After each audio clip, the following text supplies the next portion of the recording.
A example of international trade and the importance of details that I have a personal experience with was we were exporting a lot of product into the Japanese market, and in our effort to diversify, we found new customers in Southeast Asia. We found one in Indonesia that we negotiated a mixed container load of about 30 products in the container. He opened a letter of credit, came to our bank. My staff reviewed the letter of credit, said everything looked fine. So we made the shipment.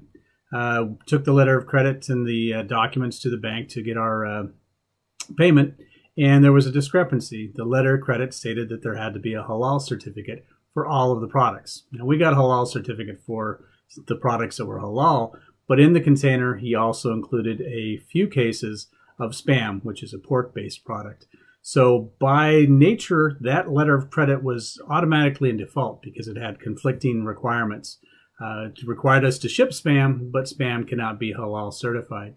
So he had us. We had a container that was valued at about $40,000 on the water, headed to him, and we had a letter of credit that had a discrepancy. Typically, in a long-standing relationship, the customer would have said, oh yeah, we'll accept the discrepancy, not a problem, because he had the documents to get the products in that he needed. In this case, he kind of held us over the gun barrel and said, no, I'm not going to pay you. There's a discrepancy in the letter of credit, but one, I'll wait to negotiate when the container arrives. No sense in having my money out any sooner.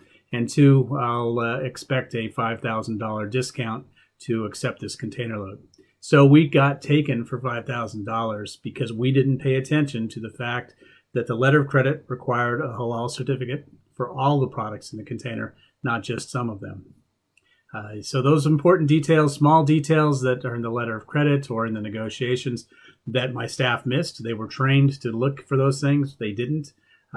We didn't make that mistake twice because we learned from what we had done.